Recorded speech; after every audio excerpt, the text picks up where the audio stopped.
ఓం నారాయణ ఆదినారాయణ. భగవాన్ శ్రీ వెంకయ్య స్వామి వారి మాట బాట. సమర్పణ ఆశ్రమ కమిటీ, గొలగమూడి. రచన డాక్టర్ పిన్ని చక్రపాణి గారు, ఎంఏ పిహెచ్డి. గాత్రం గంటి రేవతి. పర్యవేక్షణ మండవ రవికాంత్. నేటి మాట సంఖ్య 65. కష్టం సుఖం అంటే ఏమిటో నాకు తెలియదయ్యా. బాట.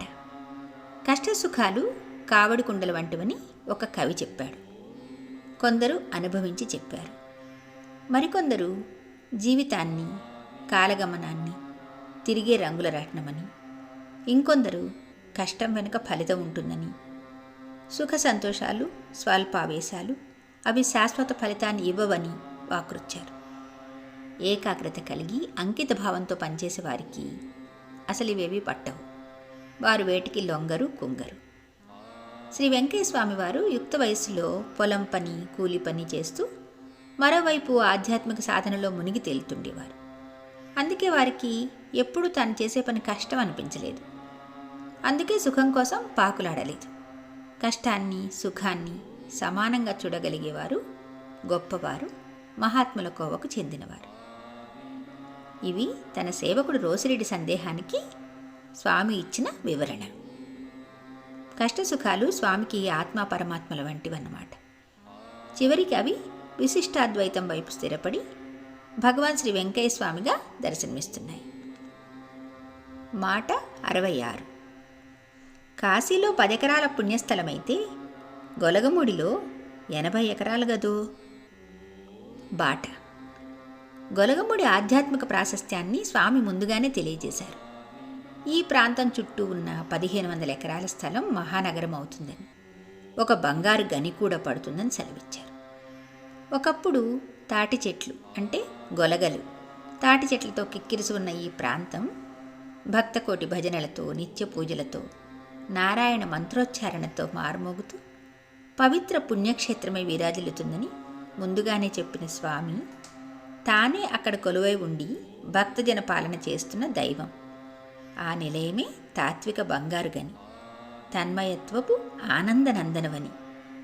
శ్రీమతి వల్లపురెడ్డి సీతారామమ్మ గారితో మహాపుణ్యక్షేత్రమైన కాశీ విస్తీర్ణం 10 ఎకరాలైతే గొలగముడి క్షేత్ర విస్తీర్ణం 80 ఎకరాలని చెబుతూ 3 ఏళ్లు దాటితే ఇక్కడ కనీసం చాప పరుచుకోవడానికి చోటు కూడా ఉండదని, అటువంటి పరిస్థితి ఏర్పడుతుందని, అలాగే కొర్రకోటి ప్రసాద్ గారి మాటల్ని బట్టి కూడా ఈ ప్రాంతం ధర్మరాజు ఏలిన భూమని స్వామి భక్తులకు చెప్పినట్లుగా మనకు తెలుస్తున్నది.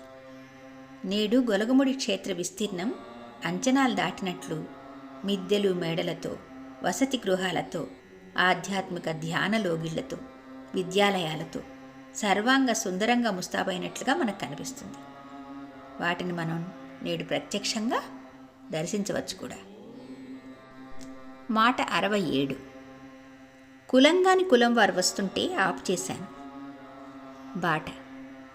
శ్రీ వెంకయ్యస్వామి వారి మాటలు వింటుంటే ఆశ్చర్యాన్ని కలిగిస్తుంటాయి. ప్రతిదీ ఆయన చేసినట్లు, చూసినట్లుగానే ఉంటుంది. అది నమ్మశక్యం కానిదైనా నమ్మి తీరాల్సిందే. డేగపుడికి చెందిన శ్రీమతి మద్దినేని కామాక్షమ్మ కుమారునికి వివాహమై 10 ఏళ్లైనా సంతానం కలగలేదు. స్వామివారిని అడిగితే ఆయనకు 3 బిడ్డలు పుడతారని చెబుతూ, ఇంతకాలం ఎందుకు ఆపానంటే కులంగాని కులం వాళ్ళు వస్తున్నారు, ఇప్పుడు కోమటోళ్ల పిల్లల్ని వాళ్ళకు సంతానంగా వదులుతున్నాను అని చీటీ వ్రాయించి వేలిముద్ర వేసి మరీ ఇచ్చారు. కాలక్రమేణా స్వామి చెప్పినట్లే జరిగింది. మరి వారి ఆజ్ఞ తిరుగులేనిది కదా. స్వామివారు 1952 ప్రాంతంలో తొలిసారిగా గొలగముడికి వచ్చే నాటికి ఆ ఊరంతా ఒక చిన్న కుగ్రామం. నెల్లూరు నగరానికి 10 కిలోమీటర్ల లోపే దూరంలో ఉంది. కానీ నగరం నుంచి తూర్పు వైపున ఒక మూలగా ఉండడంతో చాలా కాలంగా ఈ గ్రామంలో ఎలాంటి అభివృద్ధి ఉండేది కాదు. పెద్ద పెద్ద ముళ్ళ పొదలతో, గొలగలతో, గొలగలంటే తాటి చెట్లు, ఆ ఊరంతా నిజంగా ఒక పెద్ద అడవిలాగే ఉండేది. కాకపోతే ఊరికి ఉత్తరాన ఒక పురాతనమైన ఆంజనేయ స్వామి దేవాలయం, ఆ పక్కనే కొద్ది దూరంలో ఒక చిన్న కోనేరు ఉండేదన్నమాట. ఇక్కడ మనం ఇంకొక విషయం చూడొచ్చు. ఏంటంటే స్వామి అసలు ఎందుకు ఈ గొలగముడిని సెలెక్ట్ చేసుకున్నారు ఉండడానికి అంటే, అక్కడ ఎన్నో ఏళ్ల క్రిందట యజ్ఞాలు యాగాలు ఎన్నో జరిగాయని, ఇంతకంటే పవిత్రమైన స్థలం ఇంకెక్కడుంటుందని స్వామివారే తను ఎన్నోసార్లు భక్తులకు చెప్పారట. అంతటి గొప్ప యాగభూమి, యోగభూమి. అలాగే అక్కడ ప్రజలు కూడా తొలి నుంచి కష్టపడే తత్వము, మంచి మనస్తత్వం కలవారు కావడంతో అక్కడ ఏ గొడవలు లేకుండా ప్రశాంతంగా ఉండేదిట. ఎక్కడైతే పవిత్ర హృదయాలు ఉంటాయో అది నిజంగా దైవానికి నిలయమని మనం అనుకుంటూనే ఉన్నాం కదా. అందుకనే స్వామి ముందుగా 52 ప్రాంతంలో అక్కడికి అడుగుపెట్టిన తర్వాత 1970 ప్రాంతం నుంచి అక్కడే స్థిరంగా ఉండిపోవడం జరిగిందనమాట. స్వామివారి మహిమతోటి అక్కడ ఉన్న ఆ అడవి ప్రాంతం అంతా కూడా పంట పొలాలతో మనం నేడు చూస్తున్నాం ఎంత సస్యశ్యామలంగా ఉంది ఈ ప్రాంతం అంతా అనేది. అలాగే కాలక్రమేణా ఆ జిల్లాలోనే కాకుండా రాష్ట్ర వ్యాప్తంగా మొత్తం అది గొలగముడి వెంకయ్య స్వామివారి ఊరుగా ప్రసిద్ధిలోకి వచ్చింది కదా. అలాగే అది అతి త్వరలో ఎంతో దివ్యక్షేత్రంగా మారి ఎంతోమంది ప్రజలని మూల మూలల నుంచి, దేశ విదేశాల నుంచి అక్కడికి ఆకర్షిస్తున్నది. ఒక అయస్కాంత క్షేత్రంలాగానే నిజంగా. స్వామి అన్నమాట కాశీలో 10 ఎకరాల పుణ్యస్థలం అయితే గొలగముడిలో 80 ఎకరాలు కదో అని. అది నిజంగా ఈ రోజున మనం ప్రత్యక్షంగా చూస్తున్నాం ఎలా నిజమైంది ఆ మాట అనేది. ఎంతమంది భక్తులు వచ్చినా కూడా ఇబ్బంది లేకుండా వారికి మంచినీటి సౌకర్యాలు, ఆహారపు సౌకర్యాలు, అలాగే ట్రాన్స్పోర్టేషన్, మంచి మంచి రోడ్లు, అక్కడ వచ్చి ఉండడానికి ఎన్నో వసతి గృహాలు, ఉద్యానవనాలు, విద్యుత్ దీపకాంతులు, కళ్యాణ మండపాలు, సకల సౌకర్యాలతో ఈ రోజున శ్రీ స్వామివారి ఆశ్రమం కళకళలాడుతూ గొలగముడి నిజంగా దివ్యక్షేత్రమే అలరారుతుందంటే అతిశయోక్తి కాదు. ఇక్కడ స్వామి మాట 65లో కష్టం సుఖం అంటే ఏమిటో నాకు తెలియదయ్యా అన్నారు. స్వామి మహాత్ములు కాబట్టి వారికి ఒక సుఖమైన దుఃఖమైన అది కష్టాన్ని కలిగించలేదు, సుఖాన్ని కలిగించలేదు. ఎందుకంటే వారు ఆత్మస్వరూపులు, వారికి అన్నీ సమానమే. కానీ మనం సామాన్య మానవులం కదా. ప్రొద్దున లేస్తే మనకు ఎన్నో సమస్యలు, వాటిని ఎదుర్కోలేకపోతే అశాంతి. అందుకే మనము అప్పుడప్పుడు మనకు అవకాశం కలిగినప్పుడు కల్పించుకొని ఇటువంటి పవిత్ర క్షేత్రానికి వచ్చి 2 రోజులు ఆ పచ్చని ప్రకృతిలో మన పరమేశ్వరుడు వెంకయ్య స్వామి సన్నిధిలో గడిపితే మనలో ఉన్న జీవశక్తి అనే బ్యాటరీని మళ్ళీ మనం రీఛార్జ్ చేసుకోగలుగుతాం. కొత్త ఉత్సాహంతో తిరిగి మన రొటీన్లో మనం ప్రవేశించగలుగుతాం. ఎందుకంటే ఒక్కసారి మనం వచ్చి ఇక్కడ చూస్తే చుట్టూతా పచ్చని చెట్లు, స్వచ్ఛమైన గాలి, మంచి వాతావరణం, ఎగిరే పక్షులు, మనతో పాటు తోటి జీవజంతువులు. ఎందుకంటే మనం ఉండే నాగరిక జీవితానికి, నగరాలకి ఇంకా ఇలాంటి పవిత్రమైన క్షేత్రాలు ఏవైతే పచ్చని ప్రకృతితోటి, పంట పొలాలతోటి, ఇంకా ఒకవైపు ఆధునీకరణ ఉన్నా కానీ ఆ స్వచ్ఛత కోల్పోని ఇలాంటి ప్రదేశాల్లో నిజంగానే ఎంతో పాజిటివ్ ఎనర్జీ, అలాగే మన వెంకయ్య స్వామి మనకి ప్రసాదించే ఆ శాంతి, అదంతా మనం అనుభూతి చెందగలుగుతాం. నిజంగా మనం భగవంతుని సృష్టి చూస్తే మన కోసం ప్రేమతోటి స్వామి ఎన్ని సృష్టించారు. ప్రకృతి, పచ్చని ప్రకృతి, అలాగే స్వచ్ఛమైన నీరు, మనకి ఎక్కడ చూసినా ఆనందం. ప్రకృతిని చూస్తే కలిగే ఆనందం కంటే ఇంక దేనిలో కూడా అంత ఆనందం లేదు. అలాగే మన కోసం స్వామి సృష్టించిన వాటిల్లో చెట్లు, చేమలు, అవి ఏవి చూసినా కూడా ఇంత కూడా స్వార్థం లేకుండా మనం చెట్టును చూస్తే నిజంగా ఆ చెట్టు మనం పోసే నీరు, కొన్నిటికైతే నీరు పోయడం కూడా అవసరం లేదు, అవి మనకెన్నో పూలు, పండ్లు, ఫలాలు ఇస్తాయి నిస్వార్థంగా. అలాగే ప్రతి జంతువు నుంచి మనం ఏదో ఒకటి పొందుతూనే ఉన్నాం. అలాంటప్పుడు మనకి అన్నిటికంటే తెలియగలవాడు మనిషి. మరి మనిషికి ఉన్న ప్రథమ కర్తవ్యం ఏంటి అంటే, ఇన్ని మనకు భగవంతుడు ఇచ్చినప్పుడు మనం తిరిగి భగవంతుడికి ఏమి ఇవ్వగలుగుతాము అంటే కృతజ్ఞత మనం ఇవ్వగలిగేది. మనకి దేవుడు సృష్టించి ఇచ్చిన ఈ జీవజంతువుల్ని, ఈ ప్రకృతిని కాపాడుకుంటూ మనము భగవంతుడికి ప్రతిక్షణం మనం థ్యాంక్స్ చెప్పుకోవడమే మనం భగవంతుడికి ఇచ్చే కానుక.